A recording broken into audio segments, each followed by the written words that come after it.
ನಮ್ಮ first trip ಹೆಂಗ ಆಗ್ಬಾರತ್ ನೋಡ್ರಿ. ಇನ್ನ ಮಳಿ ಬಿದ್ದ 2 ದಿವಸ ಆಗಿಲ್ಲ ಅಲ್ಲಿಗೆ ಚಾಲೂನು ಮಾಡಿದ ನೋಡ್ರಿ ನಮ್ ದೋಸ್ತ್ರ ಪಾಲ್ಸ್ ಹೋಗೋಣ ಅಂತೇಳಿ. ಅಂತೂ ಇಂತೂ ಪ್ಲಾನ್ ಮಾಡಿ ನಾವು ಅಷ್ಟರು ಕೂಡಿ ಜಬ್ಬುಕ್ ಅಂತೇಳಿ ಪಾಲ್ಸ್ ಕೊಂಟಿವ್ರಿ. ಯಾವ ಪಾಲ್ಸಪ್ಪ ಅಂತೇಳಿ ತೋರಿಸ್ತೀನಿ ಮತ್ ಮಳೆಗಾಲದ ಅಡ್ಡಾಡುವಂತ ಮಜಾ ಮತ್ತೆ ಯಾವಾಗೂ ಸಿಗಂಗಿಲ್ಲ ನೋಡ್ರಿ. ನಾವೆಲ್ಲಾರು ಕೂಡಿ ಬೆಳಗಾವ್ ದಾಟಿದ್ವಿ. ಅಷ್ಟೊತ್ತಿಗೆ ಮಳಿನ ಮುಕ್ಕುಳ ಎರಂಗ್ ಕಟ್ಟಕತ್ತಿತ್ತು. ಇಂತ ಮಾನ್ಸೂನ್ದಾಗ ಅಡ್ಡಾಡೋ ಮಜಾ ಮತ್ತೆ ಎಂತವ್ರಿಗೂ ಸಿಗಂಗಿಲ್ಲ ನೋಡ್ರಿ. ನಾವು ಹೋಗೋ ದಾರ್ಯಾಗ ಸಿಕ್ಕಾಪಟ್ಟೆ ಮಳಿ ಬಂತಂತೇಳಿ ಅಲ್ಲೊಂದು ಪ್ಲೇಸ್ ಇತ್ರಿ, ಅಲ್ಲಿ ಹೊಂಟಿದ್ವಿ ಎಲ್ಲಾರು ಕೂಡಿ.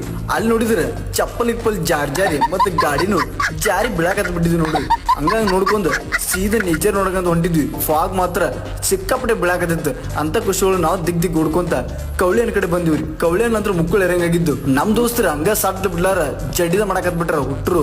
ನಾವು ಸ್ವಲ್ಪ ಎಲ್ಲ ನೇಚರ್ ನೋಡ್ಕೊಂಡು ಫಾಗ್ ಎಲ್ಲ ಬಾಕಟ್ ಬಿದ್ದಿತ್ತು. ಎಲ್ಲಾರು ಕೂಡಿ ಕೌಳಿಯನ್ ಹರ್ಯಾಕ್ ಬಂದ್ಬಿಟ್ಟಿವ್ರಿ. ಹೆಂಗ ಬೆಂಕಿ ಎಲ್ಲ ಇಂತ ತಂಡ್ಯಾಗು ಹುಳಿ ಕೌಳಿಯನ್ ತಿಂತೀರ ಅಂತ ಭಯಕ್ ಹೋಗ್ಬಿಡ್ರಿ. ಯಾಕಪ್ಪ ಅಂದ್ರ ಅಲ್ಲಿ ತಿನ್ನೋಂತ ಮಜಾ ಮತ್ತೆ ಇನ್ನು ಸಿಗ